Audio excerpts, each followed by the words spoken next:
Hello, my name is Kat Meisner, and this is the H&J Trains Super Tree Machine instructional video.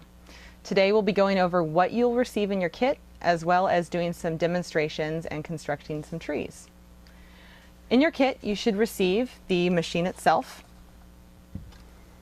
the optional hand crank,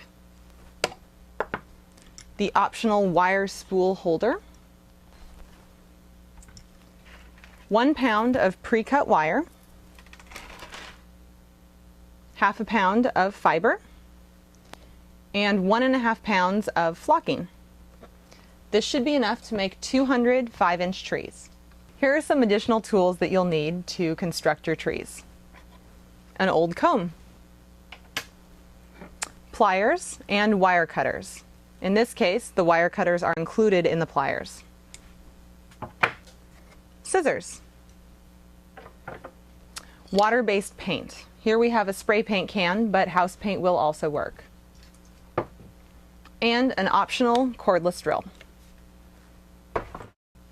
Today we will be making the standard fir tree, as well as the ponderosa pine, made with some of the optional materials available through H&J Trains. You can get materials for both the standard trees and optional trees online at h-jtrains.com, as well as your nearest H&J Train dealer.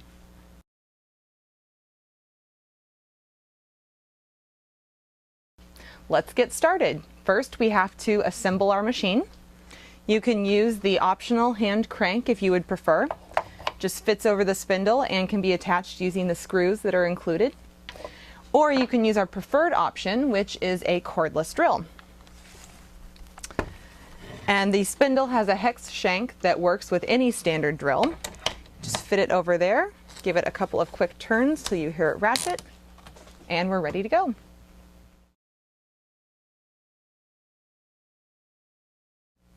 Our next step is to insert the wires in the machine in order to make our first trees. So you're going to take 2 of the pre-cut wires and put them in the hole on the side of the machine, which will get them inside of the spindle. And when you feel them hit against the end there, you've got them in far enough. And you take our set screw, give it a few twists until you feel it up against the wires. When you've got it secured, just give them a couple of light tugs and we're ready for our next step. The next step is to take our 2 wires and thread them through the smaller holes on the opposite end of the machine. So you're going to take 1 wire, put it through the bottom hole. You're going to pull it tight and make sure that it is in the notch in the wire guide. You're going to take your pliers and you're going to give it 1 360-degree turn around the binding post.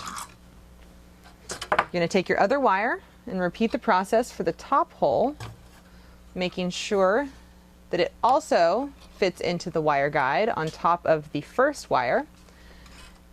And using your pliers, you're going to give it another 360-degree turn around the binding post. The next step is to take your fingers and run them across the wires to make sure that the top wire is on the top and the bottom wire is on the bottom, all the way across. And then we're going to take our wire holder and we're going to push that up to keep things in place. We're going to give the drill a couple of quick turns in order to pull the slack out of the wire.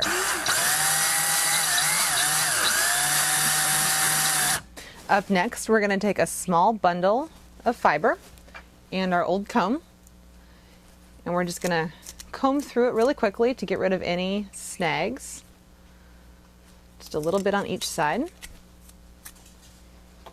And now your fibers are smooth and ready to go. Once you have your fibers combed out, you'll take a bundle and put them in between the 2 wires at the end of the machine. Pull them up and over the wire guide and pull them to the end, where you'll spread them out along the wires. For thicker trees, you'll push them closer together, and for thinner trees, you'll spread them farther apart. Now that we have the fibers assembled evenly along the wires, we're going to take the wire holder, pull it down, take our drill and give it several rotations along the wires.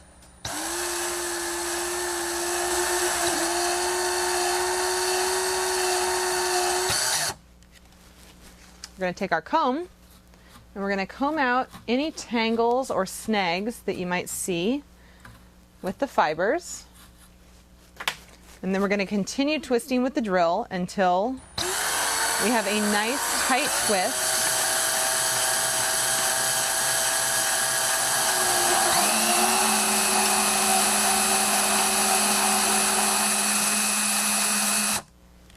And this will hold all of our fibers in place. We'll comb it out once more to get any tangles. Next, we're going to free the tree from the machine. We're going to be using the wire cutting feature from our pliers, and we're going to start at the end with the binding posts. And we're just going to cut the top and bottom wires.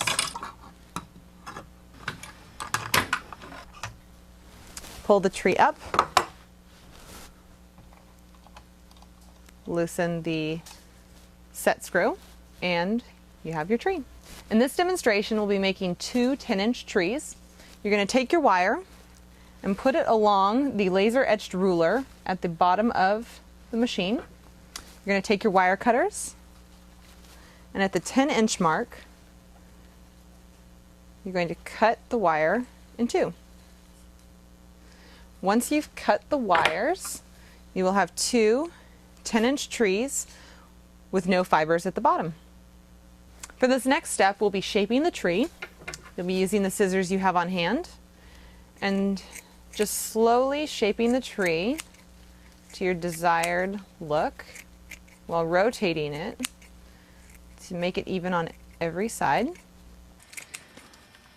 And it's always nice to trim these over a garbage can in order to keep the workspace tidy.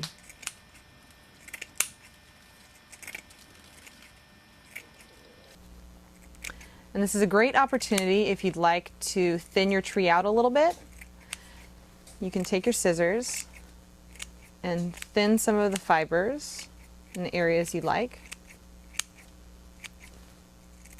so that when you're done, you have a nicely shaped tree.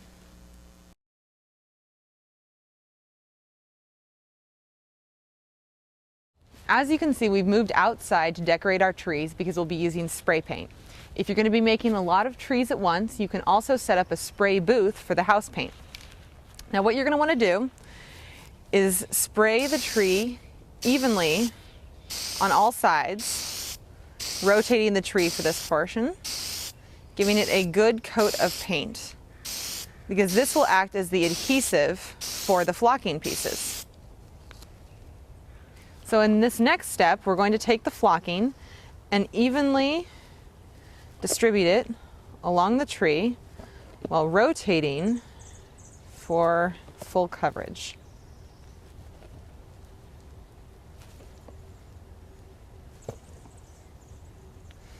We're going to shake off the excess. And there you go. We have shown you how to decorate the standard tree, and now we're going to show you how to decorate the ponderosa pine.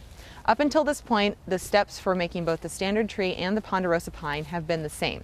So now that we're outside with our spray paint, we're going to put one even coat along all sides of the tree, and we're going to let it dry.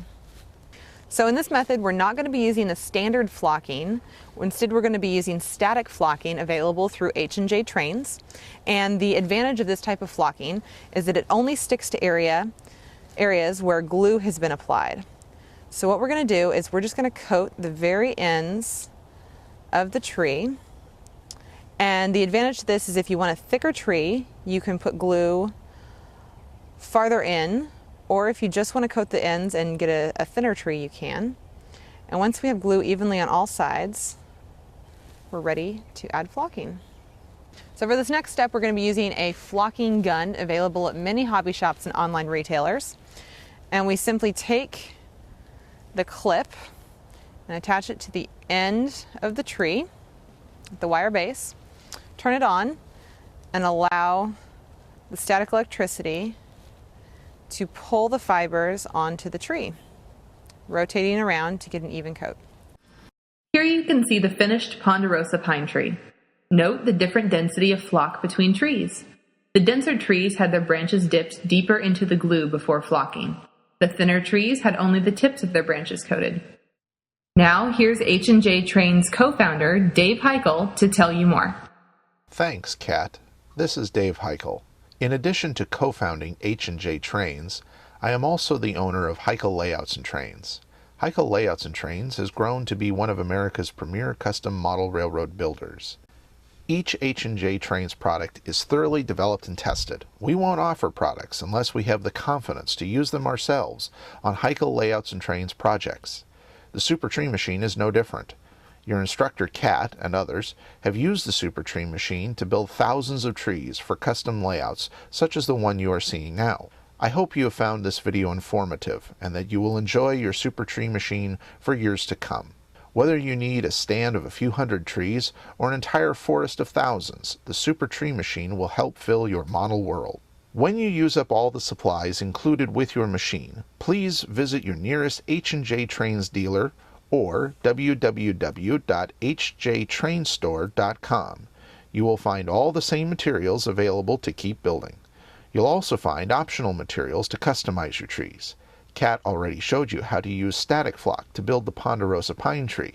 And here's another option we offer: trunks. Add height and character to your trees with real wood veneer tree trunks. These trunks are available in 3 sizes for use in any scale. Again, you'll find these and many other modeling products at www.hjtrainstore.com. Thanks for watching.